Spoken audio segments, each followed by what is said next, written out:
And so tonight we're going to be looking at the Hopi Prophecy, which, as I mentioned earlier, I used to start all of my Mind Calendar talks with, and we're going to revisit it tonight.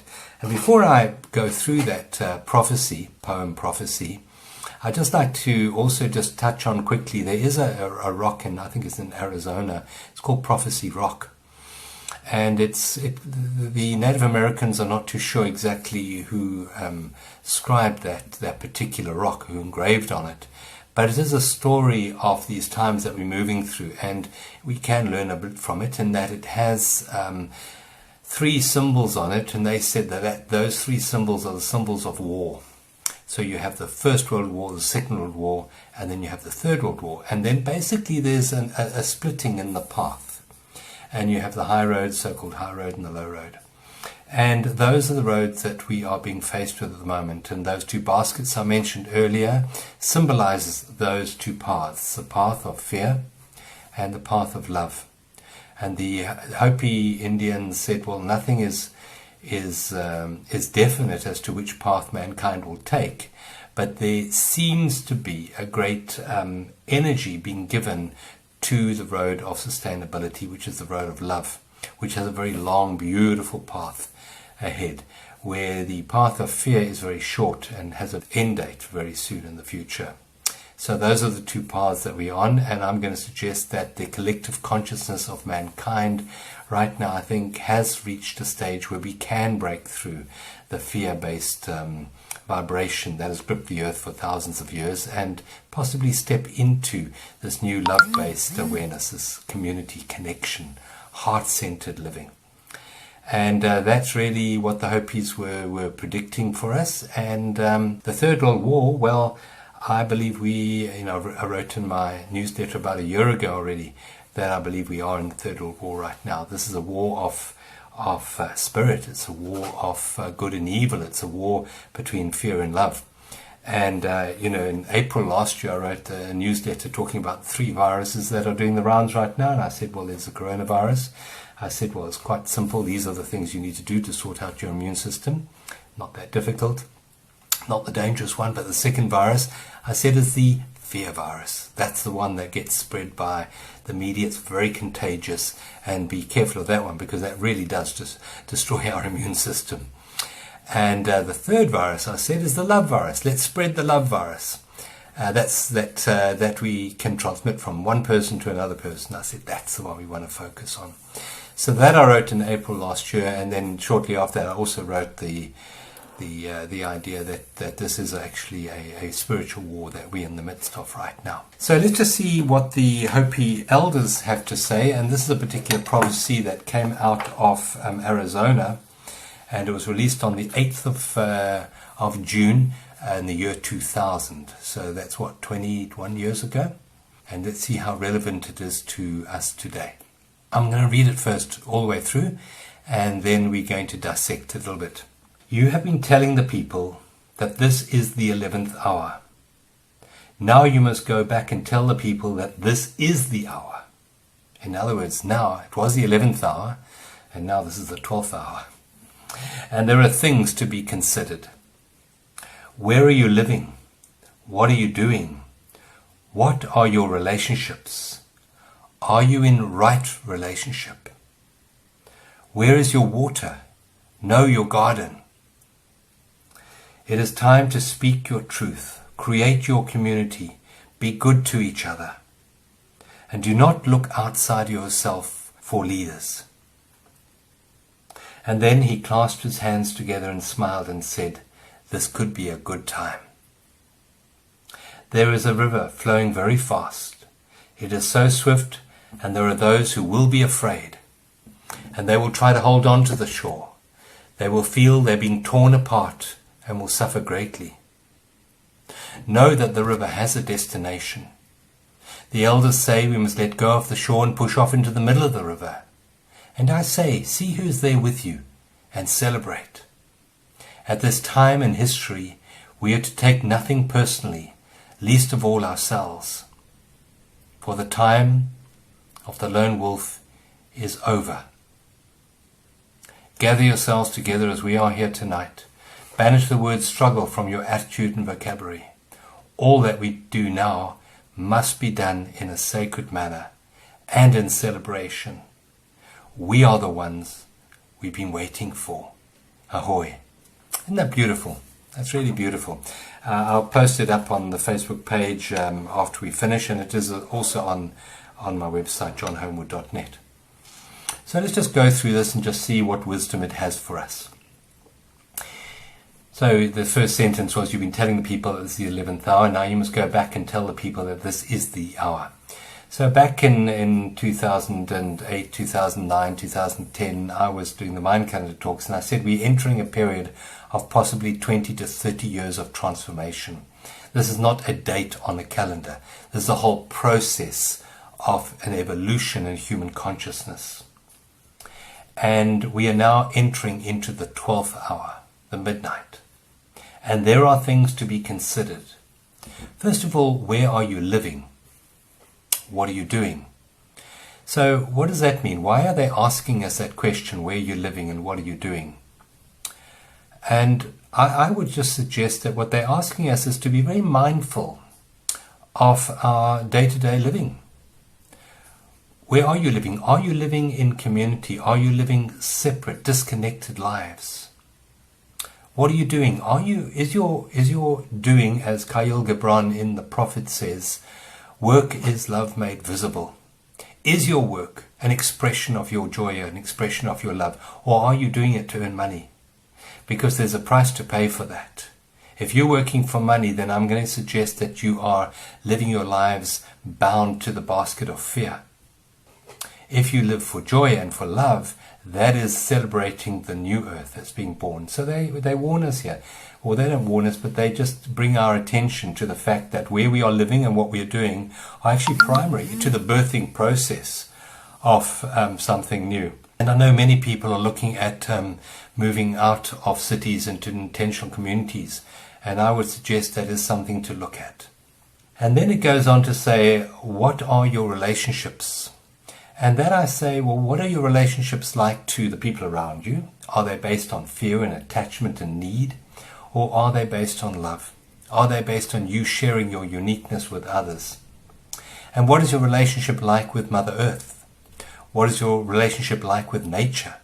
Are you truly embracing these as part of yourselves? Do you see them as separate from you, or do you see them as part of you? Because that is relationship. That is relationship. Are you in right relationship, they ask us here. What is right relationship? Well, it's quite simple to see. Wrong relationship is when we're in a manipulative, taking resources from Mother Earth with no thought of the greater good or the greater whole. Even in our relationships with our maybe our intimate other, are you busy taking from them, or is it a mutual sharing? Are you in right relationship with the divine? What is your relationship like with the divine? Are you asking always for your needs to be met from someone out there somewhere? Or are you in right relationship? And right relationship is again coming back to love. Are you in a love relationship with the divine that occupies your body? Are you in love with your body? Are you in love with the life that animates the leaves of the trees around you, that animates the grasses and the rocks? Are you in love with the life that animates the animals and the birds around you and the insects? That is right relationship. Then it goes on to say, where is your water, and know your garden? And I think that's very, very apt to these times that we're going through. I believe that there is, well, not I believe it, I can see it, that there is in fact a restriction on the supply chains around the world. It's not just happening in South Africa with our port net. It's happening right around the world. The ports are being blocked at the moment, are being choked around the world for many different reasons. But there is definitely a shortage of food on the horizon. So they're saying, where is your water, and know your garden? And that means become more self-sufficient. Become more self-sufficient. And we're quite lucky where we live in that we've got a spring, a mountain spring just up behind us, and I gather our drinking water from there. And our garden, yes, we have got some lovely vegetables growing in our garden. Not enough to sustain us at this stage, but a fair amount. We're on the path there. So it's just to take the steps in the right direction. And then we move on, and it says it's time to speak your truth. And there are many, many people at the moment not speaking their truth, out of fear generally. And they're urging us to speak our truth. If we can see something that we know to be true, speak it. Don't be scared of censure from your community, from your friends. Speak your truth. Then it says, create your community. And what does it mean by that? Well, we have been, I think, on a path of disconnection for a long time, where we have been disconnected from our community, from our communities. And I suggest that, and we have spoken about it a few times before, that rather get back to community, buy local. I know Michelle went and bought some lovely clothes on Saturday from a local dressmaker, whatever you want to call it. She bought beautiful clothes, all made in the area here. And that's supporting your community. Buy from the local little grocer, not from the corporate. Support little projects in your area. Build your community. We all have unique gifts. Give those unique gifts back to the community. That's very important. Building a community. You know, we know the way forward is not going to be through centralized control. That's obviously what is being imposed on the earth at this time. But that communist model has failed around the world, and it's going to fail again. And what really works is small communities. And it's almost like an anarchy. Where each person is responsible for their own lives, and we all tend to, when we go through a process of anarchy, it actually, I know it's been demonized in the Western world, but actually those systems have worked very, very well. For example, in 9/11, when people had to get out of Brooklyn across the river, there wasn't any centralized control there. People did. Each one of them did what they could to assist. And millions of people were evacuated without any centralized control. And that is really what anarchy is about. It's about everyone knowing and doing what they know should be done in this moment, moment to moment to moment, without needing someone to tell them what to do. So that's about building your community. And then it says, added to that, it says, be good to each other. I mean, that's obvious. Be good to each other. Be kind, I think. We need to be kind. And even people who don't have the same views as us, be kind to them. Understand. We've all got a different perspective. Be kind to each other. Be good to each other, because that opens our hearts. And that feeds the new earth that we want to be born. And then it says, this is an important one, do not look outside of yourself for your leader. And we've been programmed right from school to always look to the teacher, look to the headmaster, look to the doctor, look to someone outside of you. You know, even from a Western traditional religious point of view, you know, we made God something outside of ourselves, and we're always looking to something outside of ourselves. He says, do not look outside of yourself for your leader. And then we start taking full responsibility for everything that you do, everything you think. And I believe that when we take responsibility, we become more creative. We really do become more creative, we become more resilient. And what the world needs now is a lot of creativity, a lot of resilience, a lot of community-based projects.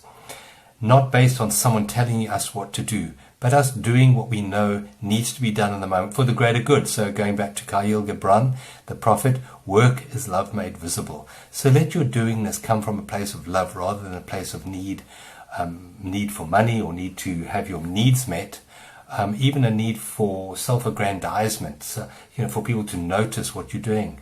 No, that's not love. Love is just doing what opens your heart, with no thought of reward. You know, I used to work for money many years ago, believe it or not, and it didn't work out too well. I went through 2 insolvencies, and then I thought, well, it's not working terribly well, so let me just change my mind about that. So, and then a number of years ago, I decided, okay, well, I'm not going to work for money anymore. It hasn't worked out terribly well for me, so I'm going to do what I love doing, and it's God's duty to pay the bills. And I must say that's actually worked far, far better. So the bills tend to get paid, and I love what I do. So working for love is a much better option. And then it says here, he clasped his hands together and smiled and said, this could be a good time. So in other words, this process of transformation needn't be a fearful time. It can be a very good time, a very good time. And I remember having a dream many years ago about going over a waterfall. It was a very profound dream I had of going over this waterfall. And I won't relay the whole dream now, but it was very interesting because after going over the waterfall and finding that I managed to float away unscathed from the waterfall, I then found a group of sort of almost like butterflies when they emerge from the cocoon, and they're in this quiet stage before they're pumping blood into the wings, and about a day later they fly off. And I met a whole group of people, and everyone was sort of congregating with their own soul group. And I realized at that time that that humanity is going to go over a waterfall. That was my realization. I'm talking about 20 years ago when I had that realization. And that we can go over that waterfall kicking and screaming and in absolute terror, or we can go over the waterfall saying, whoopee, this is fun. And the choice is ours. The fact that we're going over the waterfall, we're going through this process of massive transformation, not in our hands, but how we go through this process of transformation is within our hands. We can go through in fear, or we can go through in love. And the difference is whether you trust life or not. That energy that beats your heart, that energy that digests your food, that energy that repairs a cut or a wound in your body, that energy, when you trust that energy, it'll lead you far, far better than your mind. If you trust your mind, it's a fearful process then. But if you trust life in the present moment to always meet your needs, it works out far, far better.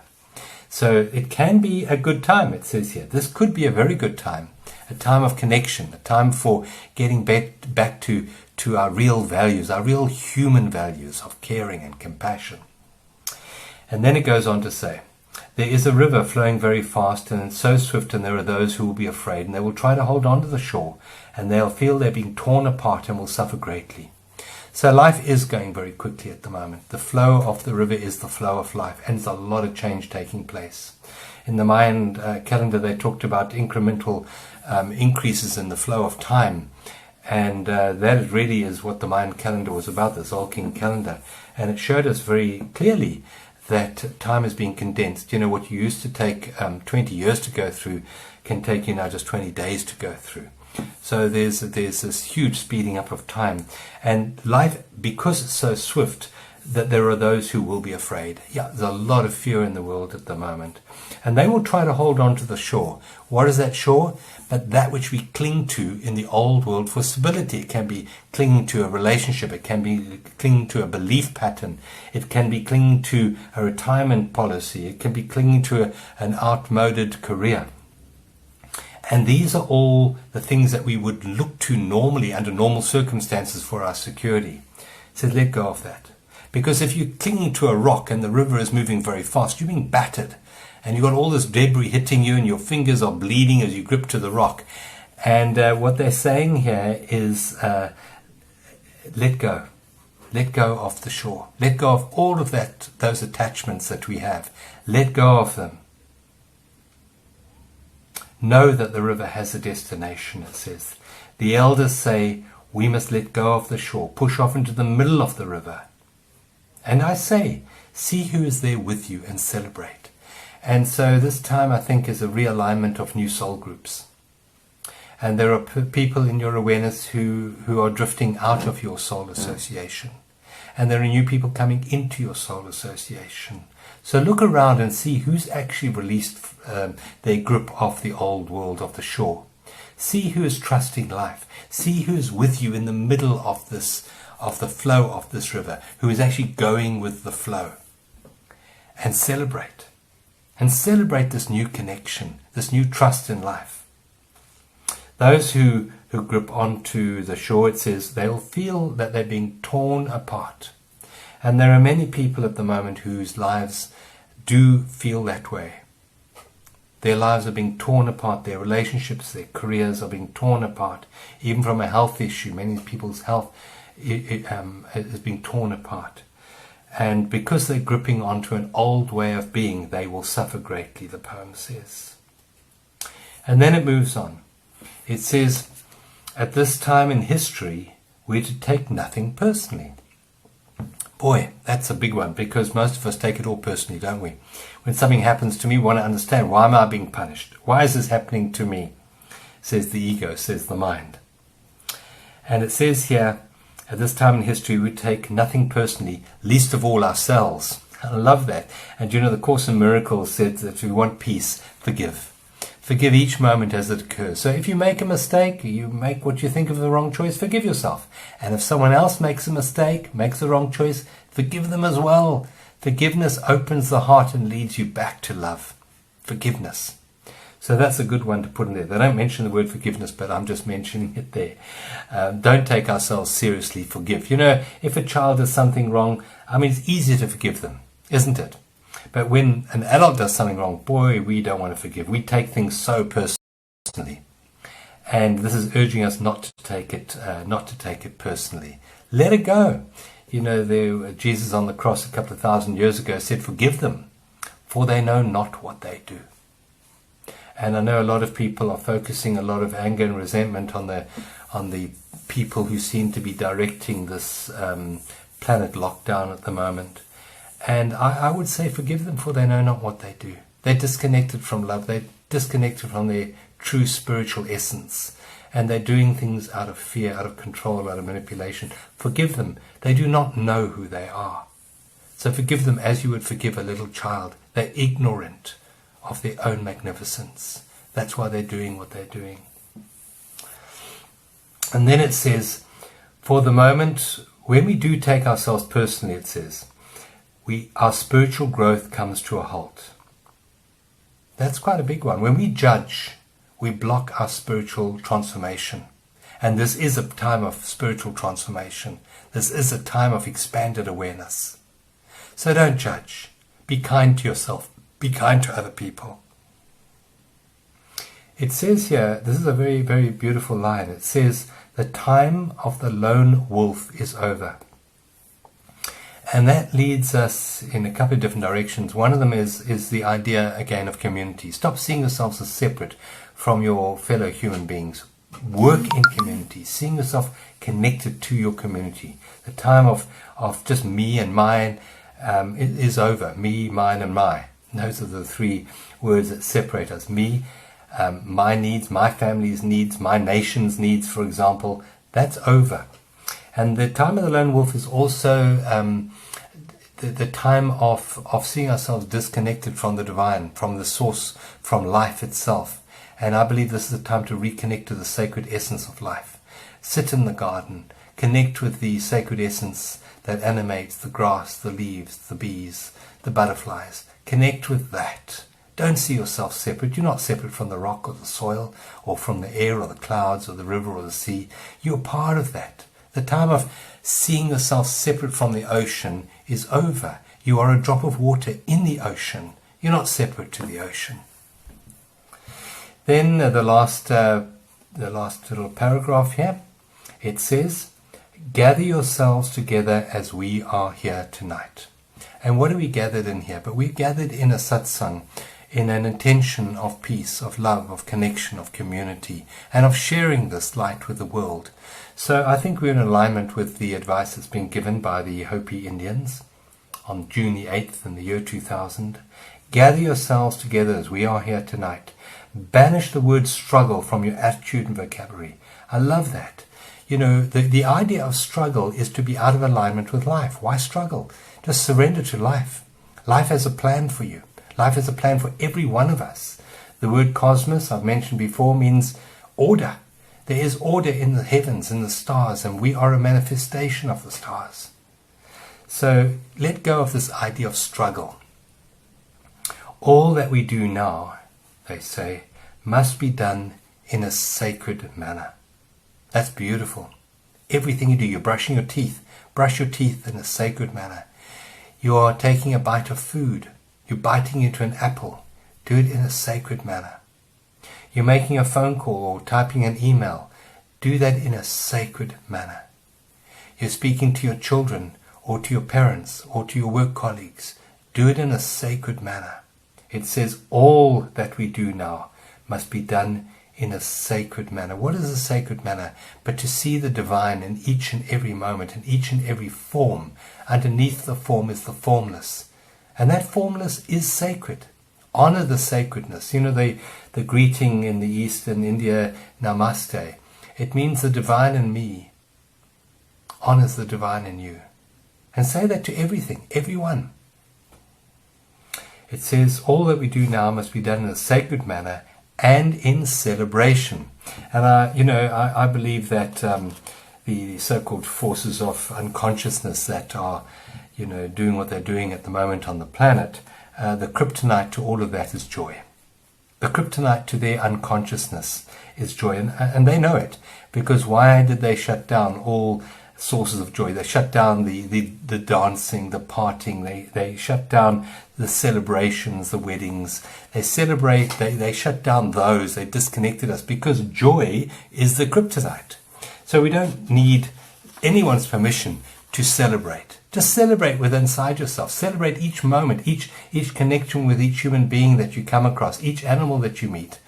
Celebrate. Feel that feeling of joy within you. So they say all that we do now must be done in a sacred manner and in celebration. In other words, evoke the feeling of joy inside you, because that is the light that banishes the darkness.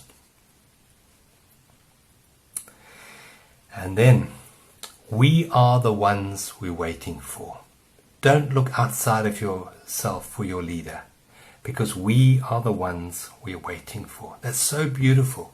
And what are we waiting for? We're waiting for what's called self-realization. What is self-realization? It's to realize the magnificent being that we are in our core. That's what it is. Actually, the realization means to see with real eyes. Take the log out of our eye and to see the magnificence that we really are. The good book says that we are made in the image of and similitude of the divine. We're not in the process of being made. We're not going to be made one day. We are already it. We are already that magnificence. Take the log out of the eye. Take the judgment out of our eyes and see the magnificent, because we are the ones we're waiting for. We are waiting for our own awakening. How about that? And then it ends with ahoy. I'm not too sure what ahoy means, but I should have looked it up. Ahoy. Does anyone know what ahoy means? If you know what ahoy means, type it up in the comments box. I'll be interested to know what ahoy means. But it sounds good anyway. That's where they ended. We are the ones we're waiting for. Ahoy. Well, I hope you found that interesting. It's a beautiful poem. I will post this up on the Facebook page when we finish. It is on my website, johnhomewood.net, and you can go to journeysofawakening.com and have a look there as well. I haven't put it up there yet, but I will. And there's just something I want to end with tonight, and that is just a discussion about a disease that's permeated and permeating the world at this time. So Eckhart Tolle, in his book The New Earth, I think it was, describes a conversation that he read from Carl Jung. And Carl Jung said he met with some indigenous Native Americans, and they told him that there's something wrong with the white man. They said their eyes are cold and piercing, and their faces are grim, and they're always wanting. And the Native American said to Carl Jung, says, they're mad. And is that really the world or the community that we want to buy into? That madness of always looking with piercing eyes, of having a closed heart, and of always wanting. That is a sickness. And the Native Americans give that sickness a name, and they called it Wetiko. And they said the white man is infected with the Wetiko disease. And that's the real disease of the planet at the moment. That is what it is. And what it means is when you take more than you need. When you take more than you need to the detriment of your community, that's sickness. And that's a sickness that the Native Americans noticed in the settlers that came to America. They took more than they needed. It doesn't happen in nature. Nature never takes more than it needs. And the indigenous cultures like the Aboriginals or the Bushmen or the Native Americans, They knew how to live in harmony with life, how to live in harmony with the planet. And it was never to take more than you needed. And share. You know, if it's your joy to go out and hunt, go out and hunt. And bring back and share with the group. And that, I think, is working with love. And Wetika, they describe it as when you go out to hunt and you keep what you caught for yourself. Because I'm the hunter. I did all the work. I deserve all the meat, they said. And that is a sickness that destroys the culture, destroys the community. And that really is a sickness that mankind has been infected with for the last few hundred years. And it's time now to heal ourselves of that malaise. It's time to heal ourselves of the me, mine, and my. And to start seeing ourselves as a greater connection, as an us, as an our. Every single one of us is another cell in the body of humanity. And what we do to another, we do to ourselves. It's that realization. And I believe that this poem is telling us to go back to community, go back to the heart, go back to the connection with the divine in all that you meet. Go back to the way, to what's called humanity, to humanity. So I hope you enjoyed this evening. That's all I have to share with you tonight. I hope you enjoyed it. If you'd like to give us some comments, that's excellent. And I would like to end with just a short meditation. If we can just do another short centering before we leave. And just to let you know that we are starting another Journey to Freedom course. That's a 13-week online course. And you know, we do see huge transformation in those 13 weeks. And if you want to join, the first week is free. But we start end of January. So yes, we do have a break over the end of December and the beginning of January. But we will be back with our Journey to Freedom at the end of January. And you can, in fact, go and reserve your place right now. It's at journeysofawakening.com. And you just go under Journey to Freedom and you can book your place. The first week, absolutely free. You can journey with us with a free week. And after that, you can join if you wish. And the first week is Life Vision. We're going to look at your new year ahead and lay out some parameters for having a good year. As I said here, this could be a good time. There's absolutely no reason to suffer, no reason to be anxious, no reason to be fearful. This could be a good time. So Journey of Awakening, we start that next one, Journey to Freedom, on the 27th of January.